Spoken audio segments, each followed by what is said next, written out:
জানাবো সাপ্তাহিক বাজার দরের খবর। রাজধানীর বাজারে মুরগির দামে অস্বস্তি দেখা দিচ্ছে, অস্বাভাবিক অস্থিরতা। গরিবের আমিষ এখন নাগালের বাইরে, তার সঙ্গে যুক্ত হয়েছে সরবরাহ সংকটের অভিযোগ। বাজার ঘুরে বিস্তারিত জানাচ্ছেন মুনিয়া জুথি।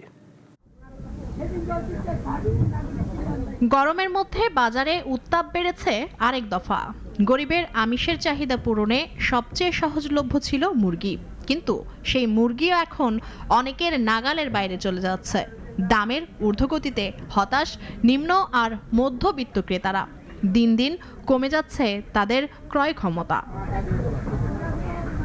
রাজধানীর বিভিন্ন বাজার ঘুরে দেখা গেছে, ব্রয়লার মুরগি বিক্রি হচ্ছে কেজি প্রতি প্রায় 190 টাকা, সোনালী 420 এবং দেশি মুরগি 700 টাকায়। একই সঙ্গে অনেক বাজারে দেখা গেছে মুরগির দোকান ফাঁকা। ক্রেতারা বলছেন, হঠাৎ এমন দাম বৃদ্ধির পাশাপাশি বাজারে মুরগির সংকট তাদের আরও বিপাকে ফেলেছে। অনেকের অভিযোগ, এটি কৃত্রিম সংকট তৈরি করে দাম বাড়ানোর একরকম কৌশল। ফলে নিত্য প্রয়োজনীয় এই আমিষ এখন অনেক পরিবারের নাগালের বাইরে চলে যাচ্ছে। কেজিতে মনে করেন 100 টাকা বাইরে গেছে, তো এটা আমাদের ক্রয় ক্ষমতার বাইরে চলে গেল না। আগে এই এক মাসের ব্যবধান হয় না, 300 টাকাটা হয়ে গেছে 400 টাকা, 420 টাকা। আমরা তো আসলে বাধ্য হয়ে কিনতে হয় আমাদের, যেহেতু আমাদের সংসার পরিবার এখানে থাকে, আমাদেরকে নিয়মিত কিনতে হয়।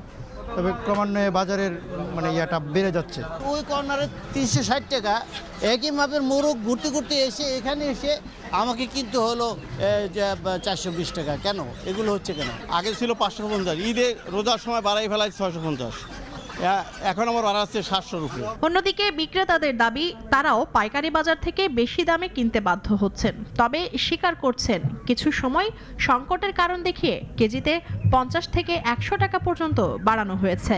হঠাৎ করে মুরগি অনেক কাইসেস, মুরগি পাই যাচ্ছে না। ফার্মের মালিকরা মুরগি পায় না, তো তারা বলতেছে মুরগি মরছে টরছে, মুরগি নতুন মুরগি ছেড়ে উড়াইতেছে, মুরগি পাওয়া যায় না, মুরগি অনেক কাইসেস।